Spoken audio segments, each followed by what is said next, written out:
Hello and good day, Algebra. I'm here going over math packet number 6, kind of a helpful, hopefully helpful, get you started video on some of the questions.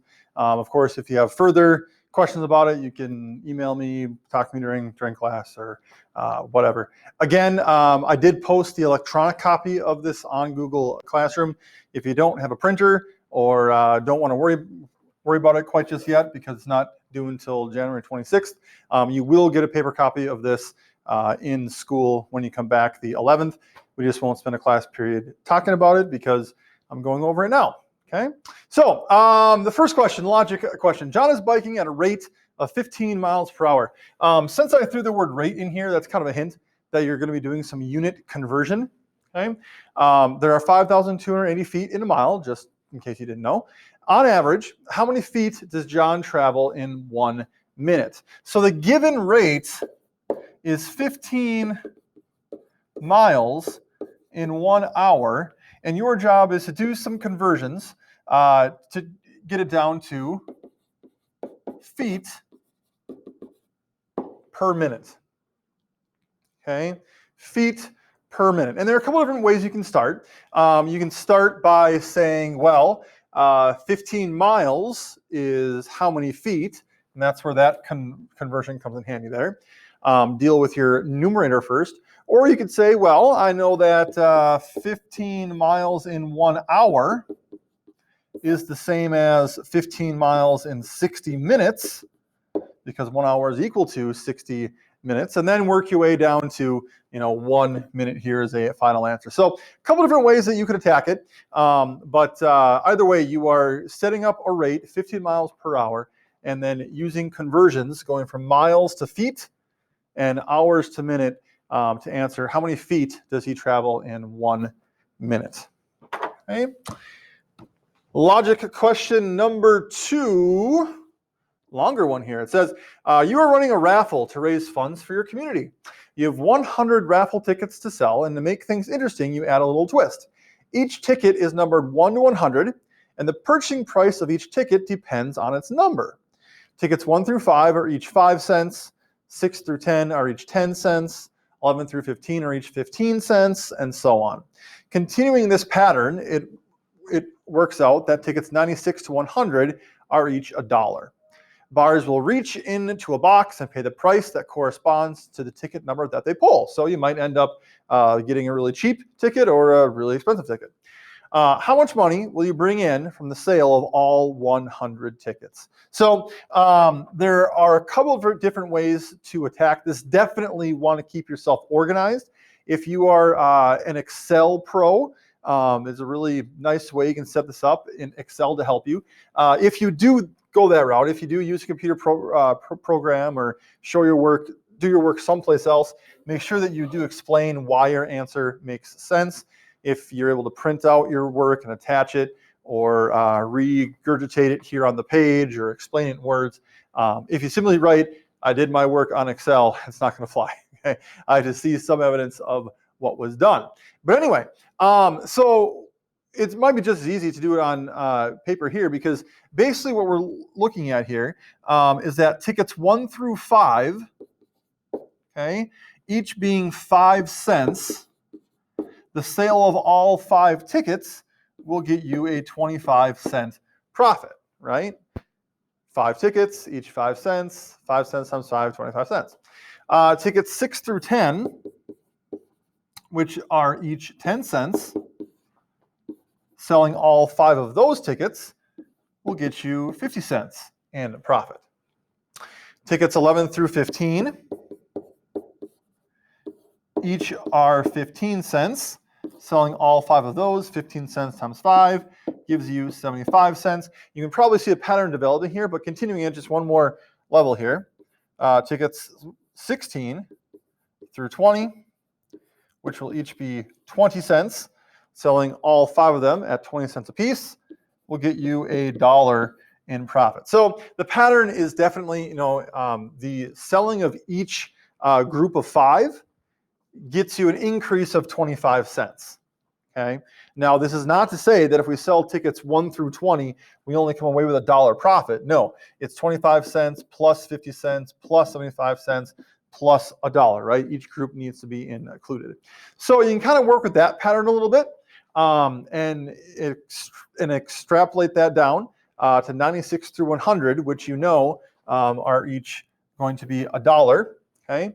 And then your final answer, how much money will you bring in from the sale of all 100 tickets? What is the sum, okay, of this column here, right? The profit that you bring in, what is the sum of everything? We move on to 5-card challenge. Very familiar with this by now. Just make sure that you are getting the correct number of points for your class, that you're not writing the same equation twice, that you're only using each card once, kind of all those things that we talk about from packet to packet. Your 5 cards, 10, 2, 7, 3, and a 6 to make a 7. And no, 7 equals 7 does not count. Each equation must have at least 2 cards with it. Next one, identify the equations that are equivalent to the given expression. Defend your decision. So similar to what you did in the last one, the last one kind of focused on distributing and parentheses. This one has variables on both sides. So given that negative 8x plus 14 is equal to 10x minus 11, how many of these, which of these 5 expressions or 5 equations will be equal to that? And by equal or equivalent, what we're saying is that x is going to be the same thing. So whatever x is in the given equation, x would be the same value in another equation to make them equivalent, right? It's saying the same thing. You have the same result, the same solution, that value for x. So yes or no, and then defend why you made that choice. Shaded area. Calculate the percentage of the figure that is shaded. Show all work. It includes writing out every calculation. All circles are congruent, and by that, of course, I mean the 7 circles inside the large circle. Each of those 7 are the same size, and then you got the large circle, which represents the entire figure.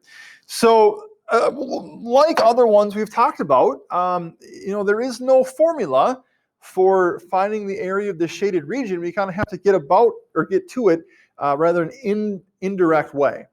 And what that means is that we're going to find the area of the entire figure, and the entire figure is a circle.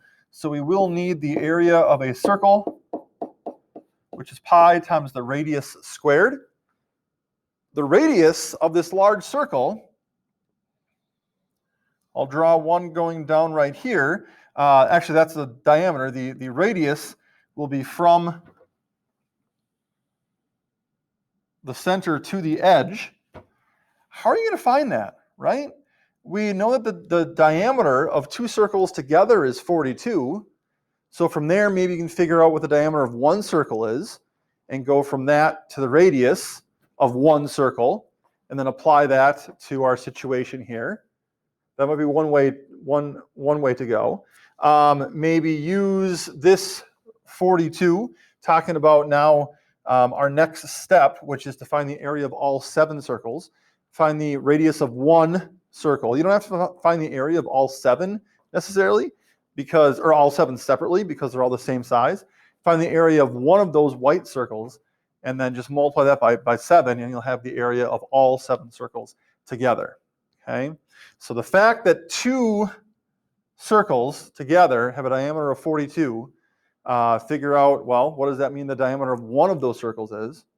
And what's the radius of one of those circles? You can use that to find the area of all 7 white circles, and use that to find the radius of the larger circle. Or perhaps it's easier to find the diameter of the large circle first, and then the radius from that. Either way, a couple different areas or avenues to work with here, but that formula, the area of a circle equals pi r squared, that's one you're definitely going to need to use. To find the percentage, remember the percentage, that calculation is part divided by whole. In this case, the part divided by the whole, we're looking for the area that is shaded divided by the total, or the whole figure. Okay, so part divided by whole, that shaded section divided by whole, that's what we're looking for. Next one. our pattern block page, okay? For algebra, it says complete the table. How many blocks will be in the 15th figure? This is a pattern unlike we've seen before. It starts with 1 block. We then go to 3 blocks.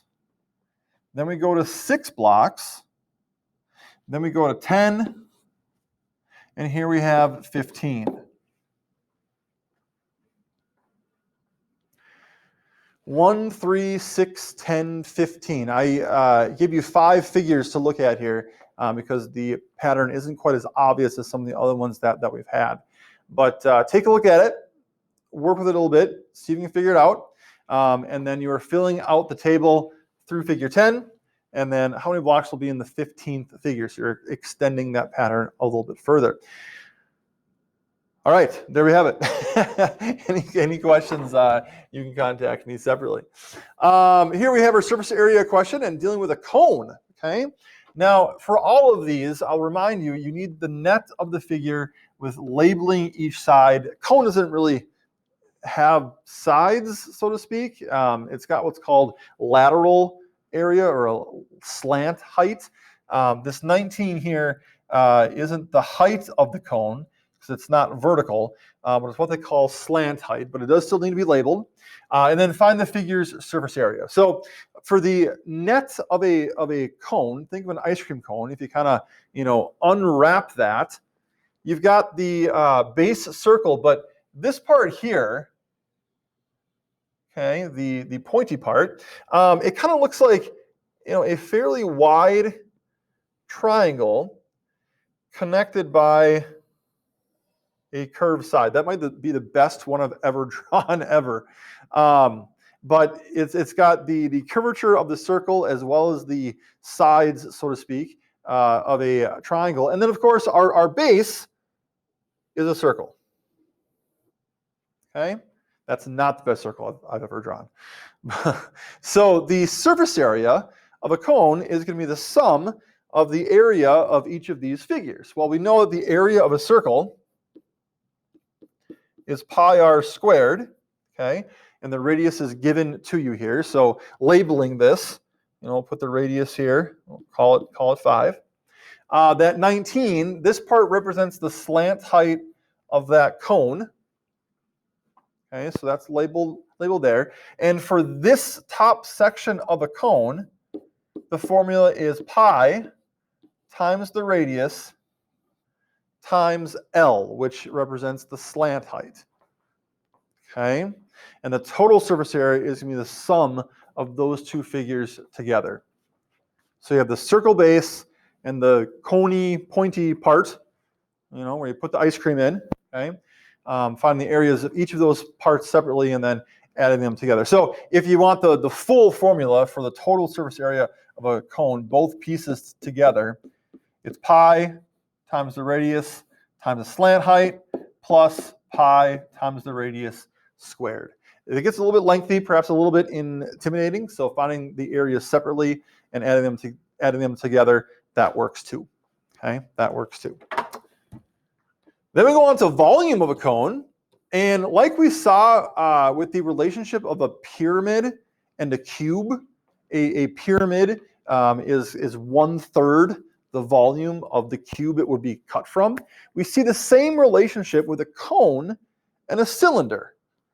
Okay, pyramid is to cube as cone is to cylinder. Both a pyramid and a cone have that pointy top, and then it's kind of sides that come down to, in a pyramid's case, a square base because it comes from a cube. In a cone's case, a circular base because it comes from a circle. Okay, so the formula for the volume of a cone is 1/3 times pi times the radius squared times the height. You should recognize that pi times the radius squared times the height as the volume of a cylinder, but we're taking 1/3 of that to get the cone that would come from that cylinder. Another way to write this is pi times radius squared times the height divided by 3. Both of them do the same thing. They accomplish the same goal. So you can use either one. So for this particular one, we'll be taking 1/3 times pi. The radius is 7. Or square that. And the height is 18. Notice that we're using the actual height of this cone versus the slant height. The slant height is used for surface area.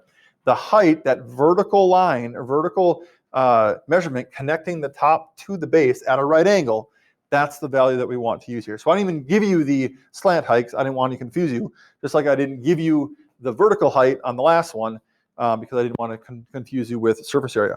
But anyway, let's see what this works out to be here. So we have 1/3 times pi times 49, which is 7 squared, times 18. Oh, goodness. 923, rounding nearest hundredth, 0.63. There's no units given, so we'll just give it a U for units, units cubed. Okay? And algebra, your question, 100 mils is equal to 6 cubic inches. How many mils of water are needed to fill the cone 35% full? Okay, so basically what this is saying is that, we've got 923 units here, cubic units. We'll call this inches. I think I meant to put in inches in here so it makes sense, or else I'm just telling you to write it in now. But anyway, so the volume of this cone is 923.63 cubic inches. Okay. For every 6 of those cubic inches, we can fill it with 100 milliliters of water. So if I simply ask you how many mils could fit in the cone, all you need to do is divide this by 6 cubic inches, and that will tell us how many groups of 6 cubic inches could fit in the cone. That works out to be 153.94, which means we could put 100 mils inside this cone 153.94 times. So multiply this by 100, and we would get a grand total of 15,394 mils that could fit in this cone. But I'm not exactly asking you that. I'm asking you how many mils of water are needed to fill the cone 35% full. So I kind of got you started here. This would be how many mils could fit in the cone if we wanted to fill it completely full, 100% full. How can you calculate 35% of that? Okay, because we don't want 100% full, we only want 35% full. What's that calculation going to be? There are other ways to get to the answer. Okay, this is not the only way. So if you're like, well, I'm gonna do this instead, great.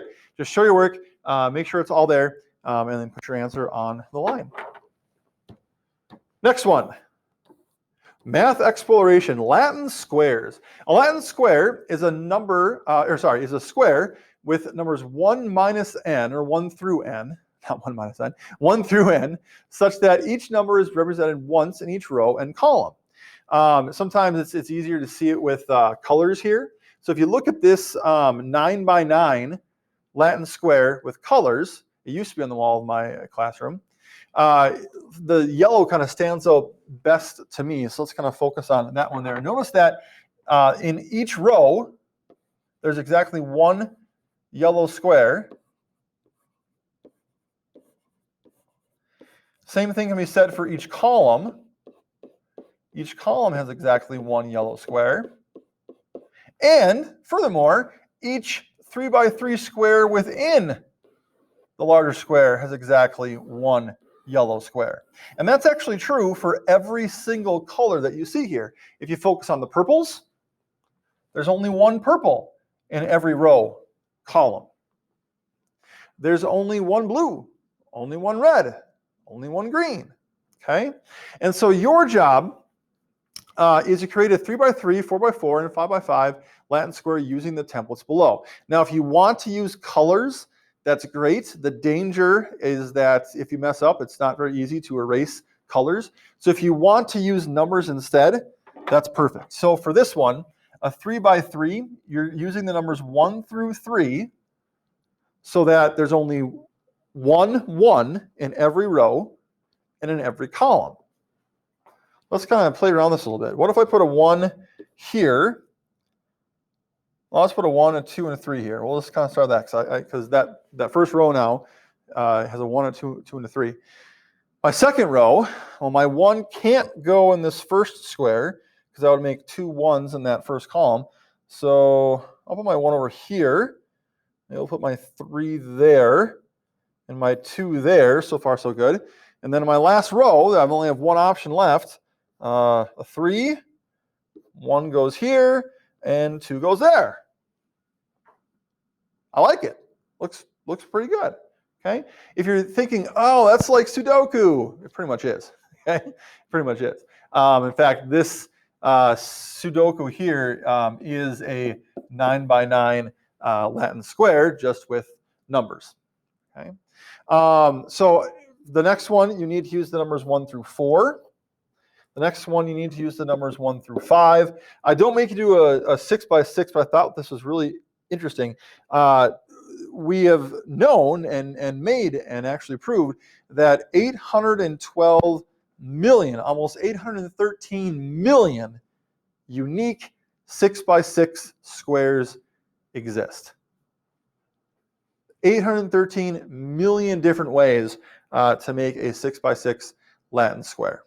Wow. Pretty good stuff. Okay. All right. Next one. Back to probability. Possibility diagram number 3. Here's the situation. You flip a coin and randomly select a letter from the word number. What is the probability of flipping a tail and selecting a vowel? Okay. So in the previous possibility diagrams we had rolling 2 dice, kind of to the same event. And we use the possibility diagram to calculate the probability. Here we've got 2 different events. We've got a coin, and we're picking a letter from a word. But a possibility diagram can really help us. If you look here along the x-axis, I've got the letters in the word number. And the y-axis, I've got T for heads and H for tails. And what this does, it spells out every possibility. One option is I could get the letter N and a tail. That's what that first X represents. Actually, let me circle it in red because that's not a successful outcome, right? Because N is not a vowel. Or I could get the letter U and a tails. And I'll circle that in green because that's successful. I could get M and tails, B and tails, R and tails, or E and tails, which is again successful. All of my heads outcomes are unsuccessful because I want a tail. That's why none of these are circled here, but they still count because the probability is the number of successful outcomes divided by the number of possible outcomes. 2 of those outcomes are successful. There are a total of 12, so 2 over 12, 17% success. All right? Your job, a letter is randomly selected from each of the words Shevin and Colts, famous Russian basketball player. Using a possibility diagram, calculate the probability of choosing 2 vowels, choosing a V. Okay? Now, when it says choosing a V, it's not saying you're only picking once. It just says that, it doesn't matter what the other letter is, all you want is a V. So a V and a K would be acceptable, would be successful. A V and a U would be successful. A V and an L. Doesn't matter what the other letter is. You're just looking for that V. Okay. So for your possibility diagram, which you do need to draw, doesn't really matter which axis you make which thing, but one of them should be Shevin, and the other one should be Colts. Right? And you're looking through you're putting X's or zeros or marking successful or unsuccessful like I did in the example for each of these 2 things. And there are 2 different answers here. It's not the probability of both of those things happening together. It's what's the probability of choosing 2 vowels, and then what is the probability of choosing a V. Okay? You've got your map test coming up, and for those probability questions you're not quite sure of or seem like, whoa, there's what's the form of that? Use these possibility diagrams. They are quite helpful, quite helpful. And I believe, last but not least, our polyomino page. You've got 10 figures, 10 polyominoes on the left. Each one appears in the diagram on the right exactly as it is positioned. Okay?